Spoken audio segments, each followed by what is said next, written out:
84 years old. She baked cookies for her grandchildren. She volunteered at her church. She had a pacemaker keeping her heart beating in steady rhythm inside her chest. And then one winter evening in Tucson, Arizona, she was gone. No forced entry. No shattered windows. No signs of a break-in. Just a small blood trail, destroyed security cameras, and a removed medical device. The kind of device that records everything, including the exact moment a human heart begins to fail. Nancy Guthrie didn't disappear into thin air. She disappeared from a home where someone knew the door code, knew the camera angles, knew the security system password, and knew where the blind spots were. And for weeks, the one person investigators most wanted to talk to said absolutely nothing. He hired a lawyer. He refused interviews. He ignored reporters. He invoked his Fifth Amendment rights. He sat in silence while the country watched, while his wife defended him, while Savannah Guthrie stood in front of cameras begging for her mother to come home. Then one morning he walked into a room full of cameras, unfolded a piece of paper, and said words that nobody was fully prepared to hear. What followed wasn't just a statement. It was an unraveling. And over the next hour we're going to walk through every detail: the pacemaker data, the prepaid phone, the desert, the blanket, the single word caught on audio that made a room full of investigators go quiet. This is the full story of what happened to Nancy Guthrie, what her son-in-law finally admitted, and why the truth turned out to be more complicated and more disturbing than anyone had imagined. Let's start at the beginning. Not with the disappearance, but with the woman herself. Nancy Guthrie was not a public figure. She was a private person living a quiet life in Tucson, Arizona. She had spent her career as a university administrator. She was a widow. She was a mother of 5 children. She was a grandmother who, by all accounts, lived for her family. Neighbors described her as soft-spoken, calm, and deeply routine-oriented. She left her backyard light on every single night, always. It was her habit, her safety comfort, something she never varied. She also had a pacemaker. This matters enormously, and we'll come back to it repeatedly throughout this story, because that small medical device implanted beneath her skin became one of the most important pieces of evidence in the entire case. Pacemakers do more than regulate heartbeats. Modern pacemakers record data, heart rhythms, physical movements, timestamps, episodes of distress. They function almost like a black box recorder inside a human body. And when Nancy Guthrie disappeared on the night of February 1, 2026, that pacemaker had been recording everything. Until it wasn't. Until someone removed it. February 1, 2026. Tucson, Arizona. The winter sun set early. By evening, the streets in Nancy's neighborhood were quiet. Inside her home, the kitchen lights were on. The table was set neatly, the way she always set it. Small plate, folded napkin, glass of water. At 7:12 in the evening, a food delivery arrived. 2 meals. Not 1. 2. That detail mattered immediately to investigators. Nancy lived alone. She didn't order 2 dinners for herself. Phone records showed the food order had come from her son-in-law Tommaso Cayen's account. A neighbor later confirmed seeing his car in her driveway around 6:30 that evening. Cell tower data placed his phone near the house at that same time. Dinner was not spontaneous. Dinner was planned. The delivery driver who dropped off the food told investigators something small but telling. The man who answered the door looked tense. And from somewhere inside the house, the driver heard a woman's voice. Not shouting. Just talking.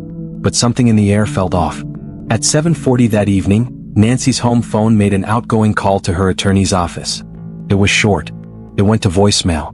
The recording was partially degraded, but forensic audio experts were later able to recover fragments of what was said. 3 phrases came through clearly: important change, not comfortable, and tomorrow. The message cut off before anything more could be captured. Was she calling about her will? About changes she planned to make to her legal documents? About her son-in-law's control over her finances? Investigators believe the answer to at least one of those questions is yes. And that phone call, those 3 recovered phrases, sits near the center of everything that happened next. Here's what you need to understand about Tommaso Cayen's role in Nancy Guthrie's life before we go any further. He held power of attorney over her affairs. That is not a small thing. Power of attorney means legal authority to act on someone's behalf, to manage finances, sign documents, make important decisions. Nancy had granted him that authority, likely because he was family, likely because she trusted him. But in the weeks before February 1st, something had shifted. According to investigators, Nancy had begun questioning certain financial transactions. Small ones at first, then larger ones. and she had scheduled a meeting with her attorney for February 3rd, 2 days after she disappeared, to discuss making changes to her legal documents. Changes that, according to sources close to the investigation, would have reduced Tommaso's financial authority significantly. 2 days before that meeting, Nancy Guthrie was gone. Now let's look at the evening minute by minute, because the timeline is where everything becomes clear. Around 8:20 that night, neighbors reported hearing raised voices coming from inside the house. Not screaming. Not a violent argument, at least not yet. But louder than normal. And Nancy Guthrie was known as a calm, soft-spoken woman. Raised voices were unusual for her home. At 8:31, Tommaso received a phone call. 14 seconds long. The number wasn't saved in his contacts. When investigators traced it, they found it belonged to a prepaid phone. The kind purchased with cash, no ID required, bought 3 days before February 1st. That phone, at the time of the call, was pinging a cell tower less than a mile from Nancy's house. 14 seconds.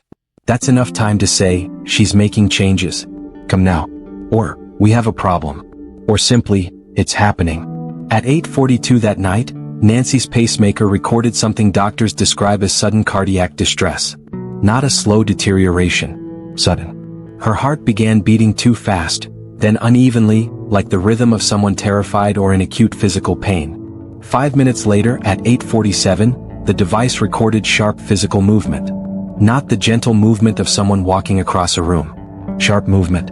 The kind associated with a fall, a struggle, a body shifting rapidly. At 8:52, the pacemaker recorded what cardiologists call an acute cardiac event. In plain language, her heart was failing. And then at 9:03 in the evening, the pacemaker signal stopped. Not because the battery died. Not because the device malfunctioned. Because it had been physically removed from her body. 11 minutes. From the first sign of distress to silence, 11 minutes. Now here is where Tommaso's original story collided with the evidence. In the early days of the investigation, through his attorney, Tommaso had claimed he left Nancy's house early that evening and did not return. That was his position. He wasn't there. He didn't know anything. But his phone told a different story. Cell tower data placed his device near the home after 8:30 that night. And when investigators obtained the full data report from Nancy's cardiologist, the complete pacemaker record, the timeline became impossible to ignore. The distress began at 8:42. The device was removed at 9:03. Tommaso's phone was in the area during that entire window. And the next morning when he called 911 to report Nancy missing, he mentioned the broken cameras, he mentioned seeing blood, but he said nothing about having been there the night before. He said nothing about an argument. He said nothing about removing a pacemaker. That silence lasted for weeks. Until the morning he walked into that press conference. The room was quiet when Tommaso Cajan sat down at the table. Cameras clicking. Reporters leaning forward. His lawyer sat close beside him. For a long moment he didn't look up. Then a reporter asked the question everyone had been waiting for. Did he have anything to say about Nancy Guthrie's disappearance? He lifted his head slowly. His eyes were red. He leaned toward the microphone. Yes, he said. I have something to say. What followed was not a full confession. It was not a complete account. But it was an admission, and admissions once made cannot be taken back. He confirmed he had returned to the house that night. He confirmed there had been an argument. He said Nancy had been planning to make changes, to her will, her finances, her power of attorney. He said he went back to talk. Only to talk. Then he said something that changed the temperature of the room entirely. I found her on the floor, he said. Gasp. A wave of murmurs. I panicked. And then, she wasn't alone. The room stopped breathing. She wasn't alone. 3 words that transformed the entire investigation from a case about one man's silence into something much larger. Let's slow down and examine what "she wasn't alone" actually means in the context of everything investigators already knew. The prepaid phone. Purchased with cash 3 days before February 1st.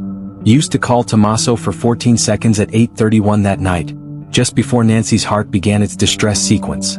Pinged near the house multiple times throughout the evening. And then went permanently dark. The masked figure. Caught on a blurry camera near Nancy's home around 9:15 that night. Walking quickly, head down, hood up. The garage activity. Between 9:17 and 9:22 that evening, the garage door sensor showed it opening halfway, then closing, then opening fully, then closing again. Someone was checking angles. Checking what could be seen. 46 seconds of motion detected inside the garage. long enough to move something heavy. Or someone. At 9:24, Tommaso's phone connected to Bluetooth inside his SUV. The engine wasn't running. But the car door likely opened. Something, or someone, may have been placed inside. At 9:26, a one-word text was sent from Tommaso's phone to the prepaid number. Handled. Not accident. Not help. Not call me. Handled. A word that sounds like the end of a task. A word that sounds deliberate. At 9:29, someone logged into Nancy's home security system and placed it into maintenance mode, a setting that stops alerts from being sent to the monitoring company, that prevents automatic emergency notifications from triggering. That action requires specific knowledge. It requires a password. It requires calm, deliberate hands. Panic, as investigators later noted in the grand jury room, does not usually lead to careful system configurations. At 9:34, the backyard light went off. The light Nancy always left on. Always, without exception. At 9:41, an SUV pulled slowly out of her driveway. Not fast. Not panicked. Careful. A careful exit, as if someone was thinking about not drawing attention. The SUV moved east. At 10:07 that night, Tommaso's phone pinged a tower near a desert access road on the east side of Tucson. Far from the neighborhood. Few lights out there. Few cameras. Open land. His phone stopped moving for 9 minutes. 9 minutes, parked in the dark. And here is the detail that investigators found most significant. The prepaid phone, the mystery phone, also pinged near that same desert area around 10:05 that night. 2 phones. Same location. Same time. This was not a coincidence investigators were willing to dismiss. At 10:15, just after those 9 minutes ended, Tommaso's phone briefly connected to another Bluetooth device. Not his own car system, another device. The connection lasted 18 seconds, then ended. Investigators now believe a second vehicle was present at that desert location. That Nancy Guthrie may have been transferred from one vehicle to another. Which means at least one more person was directly involved in whatever happened after she left her home. 3 days after Tommaso's public statement, search teams returned to that desert site. They came prepared.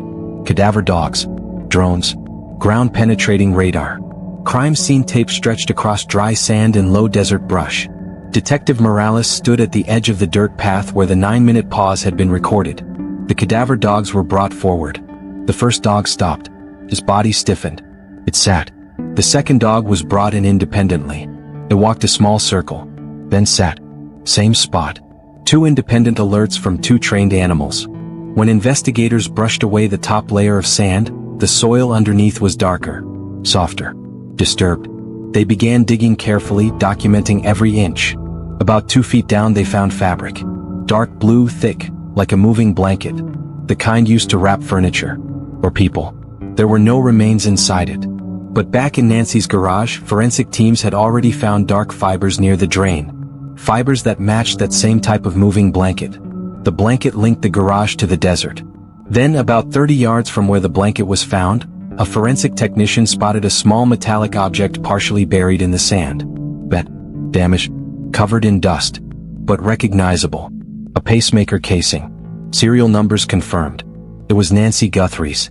The device removed from her body at 9:03 that night had been transported to a desert road and buried. But Nancy herself had not been found there. Which meant she may have been moved again. Which meant the 9-minute stop in the desert may not have been the final destination. It may have been a handoff point. There's one more piece of evidence that brought everything into sharp focus. At 8:58 that evening, during the window when Nancy's heart was failing, a sound triggered the home's smart speaker. The device captured 4 seconds of audio before going quiet again. For weeks, the recording was too degraded to fully analyze. Forensic audio experts worked on it carefully. When they finally cleaned the audio enough to hear it clearly, they played it in the grand jury room. A woman's voice. One word. Please. Then a loud thud. Then silence. Some of the jurors lowered their heads. That single word, please, carries everything. It makes the pacemaker data feel human. It makes the timeline feel real. An 84-year-old woman in her own home, saying please to someone she had let inside willingly. The timing of that audio matched the exact moment the pacemaker recorded its most severe distress reading. When investigators confronted Tommaso in the interrogation room, when Detective Morales placed the evidence bag containing his mother-in-law's pacemaker casing on the table in front of him, his composure finally broke. He stared at the device. His jaw tightened. His breathing changed. "We found this in the desert," Detective Morales said quietly. Silence. "No panic drives someone to a desert road," she continued. "No panic buries a blanket. No panic connects to another vehicle." Tommaso looked up. His lawyer tried to intervene. He kept speaking. "I didn't plan for her to die. Not she didn't die. Not I didn't hurt her. I didn't plan for her to die." A sentence that acknowledges an outcome while disputing intention. When the detective asked who was with him, he closed his eyes. There was someone else. He said that after Nancy fell during the argument, he claimed she hit her head on a sharp corner of the hallway table, that she was still breathing. He didn't call 911. Instead, he called someone he described as a business associate. Someone who owed him a favor. Someone who arrived later that night, who may have been the masked figure caught on camera. According to Tommaso, it was this associate who suggested staging the scene. Who suggested destroying cameras, removing the pacemaker, making it look like a break-in. Who took over at the desert site and moved Nancy to a second location. A location Tommaso claimed in this account he did not know. Investigators have described this account with careful skepticism. Because here is what Tommaso admitted, even within his version of events. He was there when Nancy fell. He did not call for help. He called someone instead. He sent a text saying, "handled." He drove to a desert road. He watched a pacemaker get buried. He went home and went to sleep. And in the morning he sent his wife a text asking if her mother was answering her phone, as if he didn't already know exactly why she wasn't. Whether Nancy was still alive when she was moved from that hallway to the garage, investigators are still working to determine. Tommaso claims she stopped breathing in the garage. But the pacemaker data shows distress at 8:52 and signal termination at 9:03. What happened in those 11 minutes, and whether anyone made a choice in those 11 minutes that cost Nancy Guthrie her life? That is still part of what the grand jury is examining. As of the time this account was compiled, Tommaso Cayan has been charged with obstruction of justice, evidence tampering, and manslaughter. A second suspect, the business associate, is under active investigation. An arrest warrant has been issued. Nancy Guthrie has not been found. Search teams continue to expand their efforts beyond the initial desert site.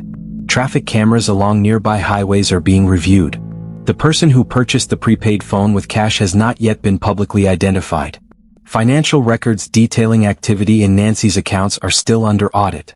And one more witness, according to sources close to the prosecution, may be preparing to speak. Someone with direct knowledge of what handled truly meant.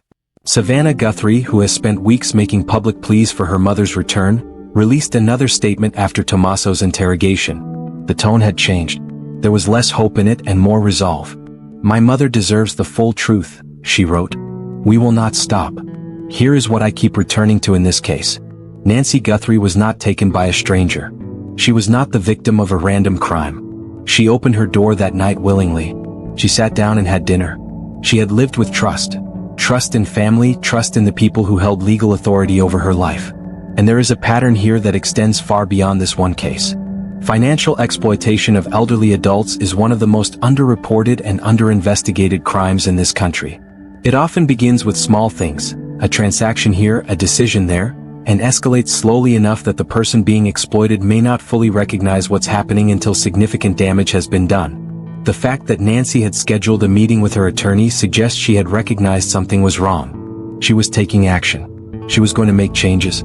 And 2 days before that meeting, she was gone. If there is something this case asks of every person watching, pay attention to the elderly people in your life. Notice changes in their financial situation. Listen when something feels off. Ask questions. And if someone in a position of legal authority over a vulnerable person suddenly goes silent when investigators start asking questions, that silence itself is something worth paying attention to. Nancy Guthrie's story is not finished yet. The search continues. The legal proceedings are moving forward. The full truth is still emerging from the space between what was admitted and what the evidence shows. But one thing has already become clear. The silence that surrounded this case for weeks has cracked. Not all at once, but piece by piece, the way most silences eventually do. A pacemaker recording. A desert road. A 4-second audio clip. A 1-word text message. Evidence doesn't panic. Evidence doesn't hire a lawyer. Evidence doesn't invoke the Fifth Amendment or refuse to answer questions. Evidence just waits, quietly, until someone is ready to look at it clearly. And in this case, investigators looked. We'll continue to follow every development as this case moves toward prosecution. If you have any information related to Nancy Guthrie's disappearance, contact the Tucson Police Department directly or submit an anonymous tip through their official channels. Because Nancy Guthrie was someone's mother. Someone's grandmother. A woman who set her table neatly every evening and left her backyard light on every night without exception. The light went out on February 1st. The truth is still being found.